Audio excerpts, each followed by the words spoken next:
I'm back with another video. Before I get into the actual video, I'd like to discuss why 2023 was on par with 2022 when it comes to being the worst year in history. Social media was flooded with an excessive amount of AI art. The NRA continued their never-ending genocide of the innocent with all the mass shootings. I had to sever ties with someone on Twitter by the name of Ethan Bedlam for being a pedophile. An inbred schizophrenic zoophile called Crimson Flowers tried stalking me and a friend of mine on Blue Sky, which forced us to block her. A meth head who calls herself Freya Wolf attempted to stalk the same friend of mine on Blue Sky, despite the fact that me and my friend blocked her on Twitter. Elon Musk continued with his master plan to destroy Twitter. Hamas launched a terrorist attack on Israel, and Israel murdered a fuck ton of civilians in Gaza. The Azerbaijani government forced all ethnic Armenians to leave Nagorno-Karabakh. Meth heads kept fucking up my store and treating me and my co-workers like shit. USPS proved that they're the worst mail carrier, from lying about the deliveries of packages to giving pink slips instead of packages.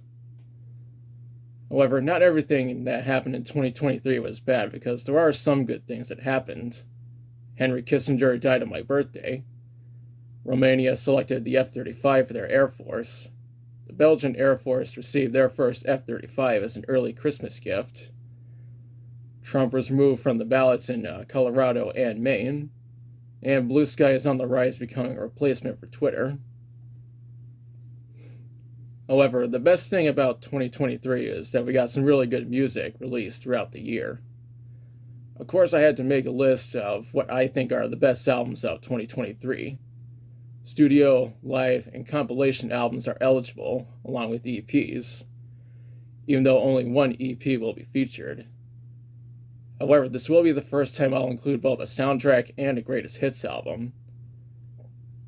Keep in mind that this does not reflect anyone else's opinion, and is only my personal opinion.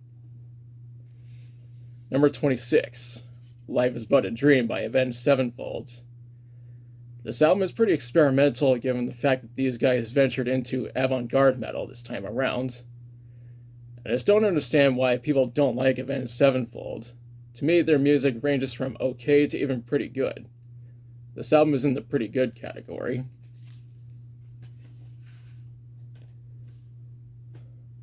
Number 25, President Alien by Royston Langdon. This is a mostly re-recorded version of Spacehog's debut album. We're still going to review all their albums along with Royston's solo work.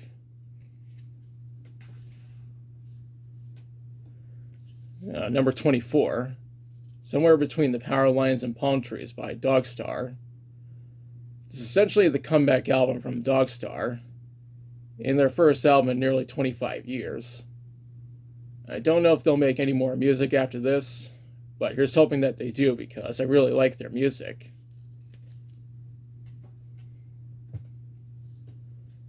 Number 23, Live at the Neptune by Candlebox. This is the first live album on the list, and is an acoustic performance from Candlebox. Number 22, The Long Goodbye from Candlebox. The title is not a misnomer, because this is the final studio album from Candlebox. This really sucks because I like their music. I don't know if they'll ever get back together to make new music, but only time will tell. The funny thing is that, just as I was coming home, the Amazon delivery guy was down the street and delivered the package containing this album after I got home. I guess that was good timing.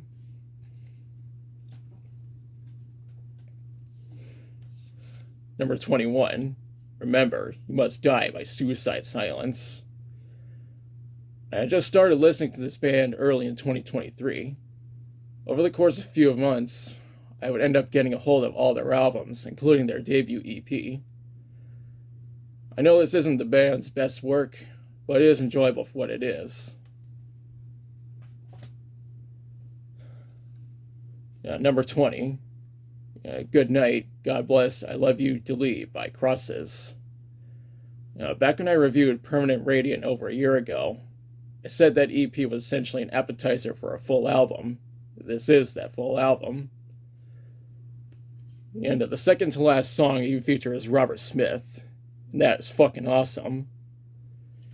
You know damn well you're doing something right when you get to work with Robert Smith, and he's a fucking legend. Number 19, Back to the Water Below by Royal Blood. Fun fact, this is actually the Japanese version, and I got it from CD's Vinyl Japan in order to get a hold of it, along with the Japanese version of the band's debut album. DHL didn't let me down when delivering the package. Number 18, Loaded, The Greatest Hits by Bush. This is the first time I ever included a Greatest Hits album on a list of the best albums from a certain year. Even though I don't usually care for Greatest Hits albums, I made an exception with this solely for the rarities included on the album, and because Bush is one of my favorite bands.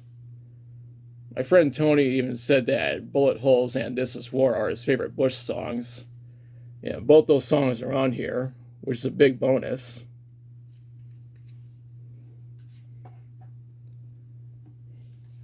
Number 17, End X by Three Teeth. This is the newest album by Three Teeth. I think it's really awesome that Mick Gordon was featured on some of the songs, and he kicks ass. Now, the physical version even includes a cover of the song Everyone Wants to Rule the World. This isn't the first time Three Teeth covered the song, let alone nailing the shit out of it. It's kind of strange how each Three Teeth album was released in the same year as a John Wick movie. More on that when I review their albums. Number 16, Where Do We Go From Here by Asking Alexandria. The title is actually a good question. There is a possibility that Asking Alexandria could try new styles going forward, but we'll have to wait and see.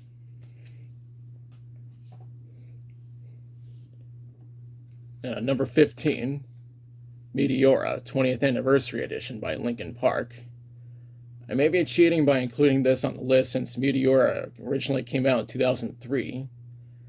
However, this version is marketed as a compilation album, so I'm counting it. Meteora is considered a millennial classic since millennials like myself grew up with nu metal, metalcore, and pop punk. Not that vaporwave bullshit. Linkin Park is real music. We all know that.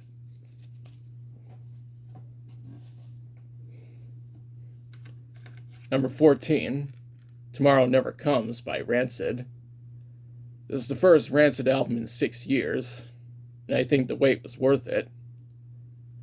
And I just had to get the Japanese version. And it's one of the first things I ever ordered from CD's Vinyl Japan. It's also a good thing I didn't pre-order the album because I predicted that the Japanese version would have an exclusive bonus track. Since I imported this from Japan, I questioned whether I helped CD sales go up in either Japan or America. Probably Japan, since that's where I got it from.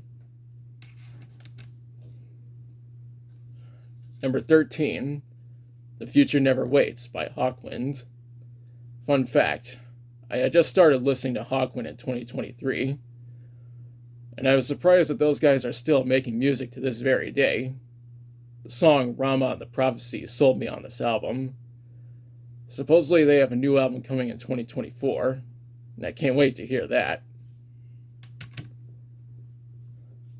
Number 12, Take Me Back to Eden by Sleep Token. Of course I had to include this on the list because Sleep Token gained a lot of popularity in 2023, despite having been around since 2016. I really wish I had discovered these guys sooner because their music is awesome. This album is a prime example of this. Pretty soon I'll be reviewing all the albums by Sleep Token, so stay tuned for that. Number 11, the soundtrack for John Wick Chapter 4. This is the first time I ever included a soundtrack on one of these lists. Of course, I just needed to include it on the list because John Wick 4 is my favorite movie of 2023. The soundtrack is just as awesome as the movie. It includes the song I Would Die For You by In This Moment, which is the first single from the band's newest album. More on that later. Number 10, One More Time by Blink-182. Blink-182 is one of those bands that millennials and Gen Z absolutely love, so it makes sense why I included this on the list. Pitchfork, aka Shitfork, didn't like it, which caused a lot of people to call out Shitfork on their bullshit once again.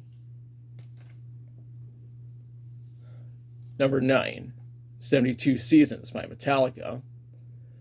This is Metallica's first studio album in 7 years, even though they released a lot of live albums in between that time frame. The majority of which are from the Live Metallica series of official bootlegs that can be purchased from the band's web store. If you want to hear my full thoughts on this album, I'm including a link to my review in the description. Number 8, The Above by Code Orange. This album is a prime example of why millennials like myself enjoy metalcore so much. Also, Max Portnoy, the drummer for Code Orange, is also the drummer for Talla. This is very convenient given the fact that both bands are from Pennsylvania. It's just that Talla are based in Philadelphia, and Code Orange are from Pittsburgh. Number 7, The Gentlemen's self-titled EP. This is the only EP on the list. It's also a last-minute addition to the list because my copy arrived in the mail hours after I had written the original draft for the script. So I listened to the EP and had to fit it into the list. That being said, this is a great EP and you should definitely check it out. Number 6, The Algorithm by Filter. I had just gotten into Filter in 2023 because I heard a lot of good things about their newest album. It wasn't until I rewatched the movie 2012 and I remembered that their song Fades Like a Photograph was played during the end credits of the movie, and it is also the final track on the movie's soundtrack. Regardless, this album is awesome, and I'm going to get a hold of the rest of Filter's albums. Number 5, God Mode by In This Moment. I told you I would include this album on the list. What's really awesome is that Tyler Bates helped Kane Churko to produce the album. It also makes sense why the song I Would Die For You was played during the end credits of John Wick 4, because Tyler is one of the composers of the John Wick movies. This isn't the first time In This Moment touched upon industrial metal, and it sure as hell won't be the last. Did I mention that this band kicks ass? Number 4, Live at Montreux Jazz Festival 07 by Motorhead. Now, whenever a Motorhead album is released, it's pretty much mandatory to include it among the best albums of the year that's released, even if it's a live or compilation album. Even though this performance is from nearly 20 years ago, it's still awesome to listen to. I mean, of course it's awesome to listen to. This is Motorhead we're talking about. Number 3, So Much for Stardust by Fall Out Boy. Admittedly, I didn't get into Fall Out Boy until 2023, and I made the right decision by listening to them. Out of all the pop punk albums released in 2023, this one is the best. One of my friends on Facebook by the name of Steven Alexander said that he ended up listening to this album 10 times in one day.